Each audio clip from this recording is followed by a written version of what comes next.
This podcast is brought to you by Bird's Basement, the premier music dinner and supper club in Melbourne. And now, please welcome your host, entrepreneur and jazz guitarist, Albert.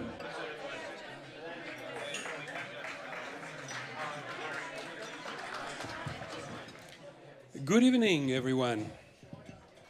Welcome to Bird's Basement. And very soon, we are going to be broadcasting all the shows live. That's going to happen early in March, and you will be able to download an app, and actually, wherever you are in the world, as long as you got Wi-Fi, you're going to be able to see all of the shows that are performing at Birds. Isn't that exciting? I'm excited. And we do this occasional podcast, and today we have someone very special, someone that at the venue you all know, and that's Joe Camilleri. I would like to invite Joe on the stage.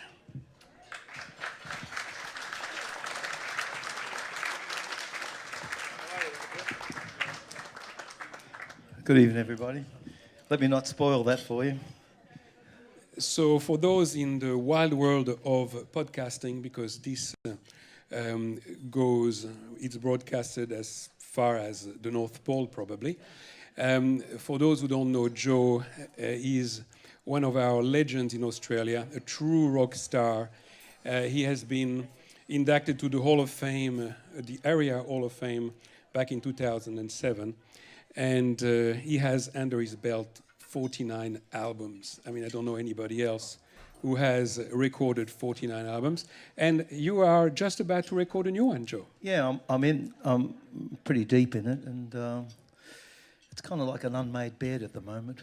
You know, it's sort of, sometimes you can navigate.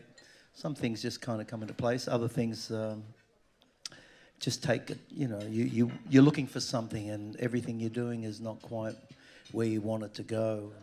So I'm having a little difficulty with it, but I'm still enjoying the process. So you have recorded how many songs so far? About 18 so far. So, and I've got the 7 of them like talking to each other. That's the way I see it. You know, some songs like talking to each other. They like being there. Other songs just, as I said earlier, Bad Hair Day or something like that. But so what inspires you, Joe? Well, you know, just doing it. You know, I love doing it. Where do you find your inspiration to be so prolific? Just kind of life, really. You know, one thing always leads to something else. I think most of the time you get inspired by certain things in life. You know, I used to get, in the early days, it was kind of easy. You know, the first 80 songs are kind of pretty easy to write. You know, the next 300 become a little more difficult and just a little bit harder to sort of navigate. But I just think if you're playing music, you got to keep wanting to be. If you're a working musician, you got to have things that go with it. You know, and if you've got some history behind you, if you've got some hits behind you, that's good for the listener on some degree, but it doesn't fulfill you. You know, you're always looking for something else. You know, I always call it the missing chord, the lost chord, whatever it is, you know.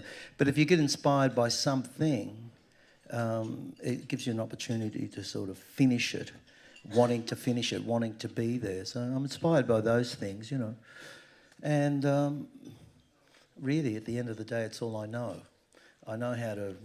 Are there still musicians that inspire you? You're looking up to... Well, look, you know, I came here, I've been here quite a few times, but I came here to see Pharoah Sanders, and when I hear him play the saxophone, it kind of brings me to my knees. I just love everything that he does and how he goes about doing it. So I'm inspired by that. I'm inspired by, you know, just, you know, things around you that are sort of brilliant, things that you can't, you want to, you know, try to get there in your own way, you know. I mean, it's a struggle. And so you bring jazz to your music? Because you are inspired by jazz. I love jazz. Mm-hmm. I have a jazz label, but called Jazzhead. But you know, I'm not a jazz player. I just kind of, I just enjoy. I enjoy the complex of it all. You know, the fact that you can go anywhere with it, and it's unlike rock and roll. You know, you sort of it's individual, and you're sort of playing.